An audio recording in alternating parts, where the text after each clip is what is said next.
Vaheguru Ji Ka Khalsa, Vaheguru Ji Ki Fateh. Welcome to the first actual lesson of this lecture series on Gurbani Vyakaran. Today we will be covering the parts of speech.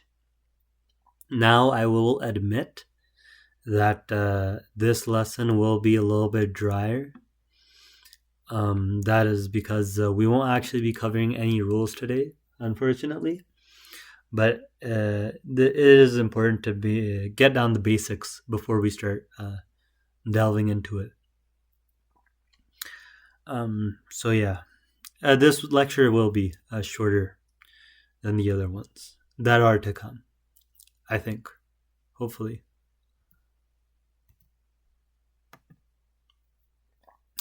Yes, so the parts of speech, Vak Ang, you don't need to memorize these all right now. In fact, probably don't go and sit down and memorize these, because the way that I'm planning to organize these lectures are more of attacking each thing at a time. Making it easier for people to learn, so you don't have to just sit there and memorize stuff, because we're going to be going at things case by case. And when we start explaining things, for example, we're going to cover nouns. And once we spend a lot of time on nouns, we're going to repeat the same thing over and over again. You're going to hear the same thing over and over again. And it's going to stick with you, right? Without you just sitting down and memorizing it, writing it over and over.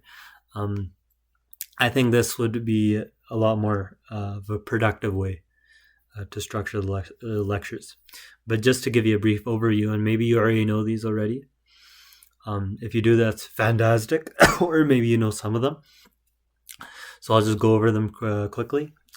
We have the noun, or the noun, which is just a name. An adjective, visheshan, word that describes a noun. We have a parnoun, which is a pronoun, a word used in place of a noun. We have a kriya, a verb or an action. We have an adverb, kriya visheshan, a word describing a verb. We have a sambandhaki, a word signifying the relation between a noun as well as a noun and a noun phrase, I think is what I meant. But you can just say, this is a typo, a word signifying the relationship between a noun and a word signifying the relation between a noun and a verb, as well as a noun and a noun phrase. Yeah. So there's no typo, sorry. We have a yojak, a conjunction, a word which unites a word or two words together, or a clause. We have an interjection, or a vismic, and an expression of emotion that can stand alone. So again, don't sit down and memorize these. I don't think that's a good method to learn at all. You'll just have to trust me on this, that you'll slowly start understanding it as we go along. Now, what is a vak? What is a sentence? Now that we know the parts of a sentence, what is a sentence? A sentence is composed of at least a noun and a verb. So every single sentence that exists will have a noun or it will have a verb. That is a necessity of a sentence. That's what makes a sentence a sentence. So you need those two things at least. So nouns have a number, a gender, and a case. Whereas verbs have number, tense, and person. So nouns have vachan, ling, and vibhakti, and verbs have bachan, kal, and purak. We won't have to worry about the verbs for now. But here, number and gender should be easy for people who already speak Punjabi. Hopefully you already know a little bit Punjabi before you start watching these lectures. They're not really designed for people who don't, unfortunately. But for number, we have, like, for big example, the word Raja, meaning king, is singular, but we can change it to Raje to make it plural. Whenever we change a noun, That's called an inflection, or you can call it a termination. I think they're used interchangeably. So this Raja being changed into Raje would be considered an inflection, right? It makes Raja plural. So Raja is one king, and Raje is multiple kings, right? So ikvachan and bahuvachan, right? One and many. So we also have gender, ling, the gender of words, right? We have this in Punjabi as well. Like Ram is masculine, right? We say mera Ram, mera being the masculine pronoun, possessive pronoun, or the pronominal adjective, actually. Mera Ram. And then we have Vastu, which is feminine, Striling, where Ram is Puling. Vastu is feminine, right? So we would say Meri Vastu. And case, which we'll cover in the next slide. So case, two words are used for case. Punjabi books like to use karak, whereas other grammars like to use vibhakti. That's why I've kind of kept both, or some will use both actually. That's why they both mean the same thing. Karak and vibhakti are the same. They're interchangeable. Now there are 8 cases, kind of. And what I mean by that, I won't go too much into this as we're just starting off.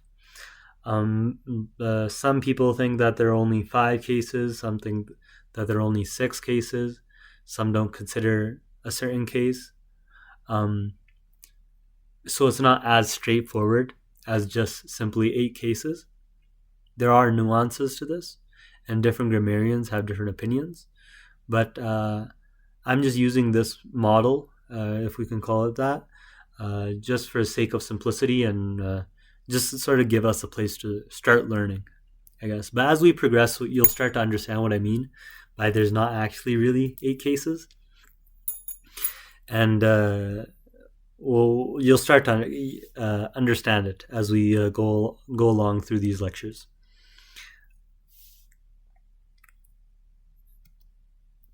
So let's consider the line. What do I mean by case? Sorry, I didn't define it. The case indicates a noun relation to a verb or another noun. So if you'll notice something, the case works exactly like a postposition, a sambandhaki, a word signifying the relationship between a noun and a verb, as well as a noun and another noun. That's the exact same thing that a karak does, right? So sambandhaki in Punjabi would be the, nu, which, right? These are all sambandhakis. They're all signifying a relationship between a noun and a verb, or a noun and a noun, right? And so that's the exact same thing that these cases are doing. Now, what is a case? What does it actually look like? We can consider this line. Hari ka naam mane vasai, home krodh nivare. The name of Hari resides in the mind, having wiped ego and anger. So the manne, the it ending, ant, the ending, signifies the locative case, where it indicates the action of reside, where it indicates where the action of resides, vasa, is taking place. So it's telling you where vasa, where the name of Hari resides. It's in the mind. Mane vasa. Now, the sambandhaki equivalent to this it ant would be vich. That's a sambandhaki, like we just talked about. Hopefully you're not getting confused now. The case functions exactly as a sambandhaki. So let's say the case is a sehari, mane. That functions exactly the same as if I would say man vich, if that's making sense. So they're equivalent, right? Mane and man vich. You can say either or. And so that's what these cases are doing. Instead of just saying man vich, now you can just put a sehari on mane, and then it would already imply it within, right? Because it's implying the locative case. It's already functioning as a sambandhaki. So you won't need it, right?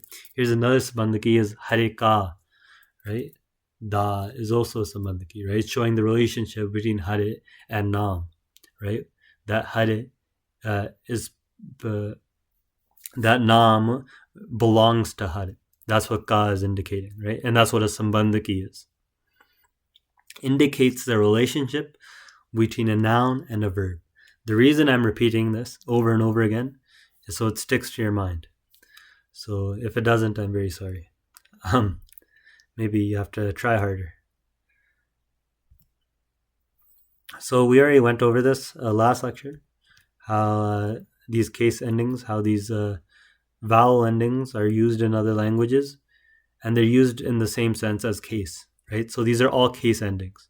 So kantu, kant, kantoho, kante, kantehe, all of these endings in apapranch, for example, here, they're all signifying different cases. So they're all signifying ways in which the noun is related to the verb or another noun. That's what all these vowel endings are doing. And that's why they keep on changing, because they're indicating different things, indicating different ways the noun interacts with the verb and other nouns. And then here we have Pali, Prarambhaka Pali Vyakaranam by Vimla Kiritri.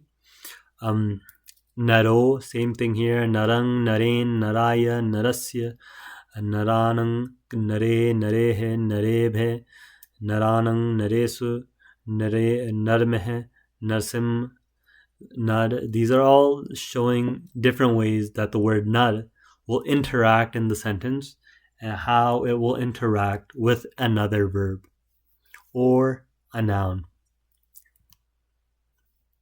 And so in Gurbani, we see the same thing. And so the picture on the left is from, I forgot to put it on the slides, but the picture on the left is from Gurbani Vyakaran by Professor Sahib Singh. And the picture on the right is from Gurbani, the Saral Vyakaran Bodh by Joginder Singh Talwara. Both amazing books. And the main focus is case declensions, right? They talk about case declensions. That's basically like almost all of Sahib Singh's book. Or not all of it, like half of it, is just case declensions. And so all these like karta kara, karam kara, like what these exact same things that we just talked about. So karta, let's look at the first one, the one performing the action. So if we go to Sahib Singh, here look, karta karak, and now he has the endings for the karta karak. And what he's saying is that words ending in these vowels are the karta karak. And what is the karta? Let's look back. Karta is the one performing the action. So it's saying that a word that ends, for example, in ankard can imply that noun, because it's only nouns that have cases. So if a word is ending in ankard, it can imply that noun is the one performing the action, if that makes sense. Or we can look at the next one, karam karak, right? What's a karam karak? Accusative, the one affected by the action. Now, so if we look here, then we can say if a noun is ending in this is actually a typo. This is supposed to be a dulan, not a la. If a word is ending in let's say a dulan, that means it can be the accusative case, or it can be the karam karak, right? So different case endings are signifying different cases. These are the case endings for mukta ant masculine nouns. That's where most of the case endings are. For the rest of them, for other types of nouns, by mukta ant, I mean the original word itself does not have a case ending. For example, gur. Gur by itself does not have a case ending. So the original word is without an ankard, right? The original word without any declension is a mukta ant. Without mukta meaning without any lagamatra at the end, without any vowel at the end.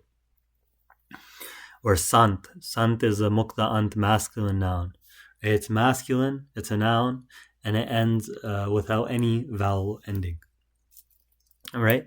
And so these are the inflections of those nouns without any vowel ending in their original state. And that's where most of the case inflections are. In other types of nouns and other types of gender of nouns, there are not that many. They're very small. So the most of them are here. Yeah, so I pretty much covered it all. I'll just look back to see if I forgot anything important. But I think that'll be good. I have readings as well. I mean, you can do them if you want. Don't do them if you don't want, but they will help you. And the most important one here, I think, is Gurbani Di Pasha Te Vyakaran by Dr. Hakirat Singh. Simply because I won't be talking about lots of what he said. I talked about some of what he said, and I guess the intro lecture and the pre-lecture, I guess. But I won't, through the course, very little of what he says I think we'll get through. I want people to start off with knowing what he's talking about. And so all these sources are in Punjabi. And so it requires proficiency in Punjabi.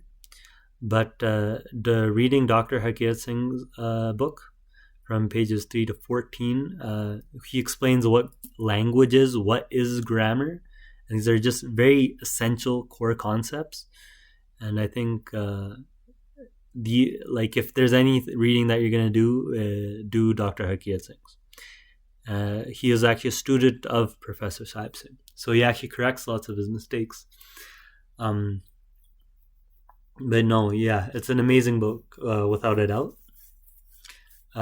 For second reading, you have Gurbani Vyakaran, Professor Sahib Singh, pages 59 to 61. And for your third reading, you can do Gurbani Da Saral Vyakaran Bodh by Joginder Singh Talwara, pages 109 to 121. These two that I just mentioned by Sahib Singh and Joginder Singh, they're practically what we just covered, just the basics. Joginder Singh, I would read that as well because he goes more in depth with it. And if you feel like you're not really getting it based on the first explanation that I did, and if you aren't, that's fine, then I highly recommend going through Joginder Singh's book. He explains it a little bit more depth, but maybe even a little bit more clearly. And even just hearing it again might just help you understand better. And so that will be it for this lecture. Luckily, it only took about 17 minutes, 18 minutes. So it's not too long. And it is a little dry. We didn't really cover anything fun here. But I think it's important that we go over the basics before we start having a little bit of fun. if grammar is fun, hopefully it is. And yes, I will end the lecture here. Vaheguru Ji Ka Khalsa, Vaheguru Ji Ki Fateh.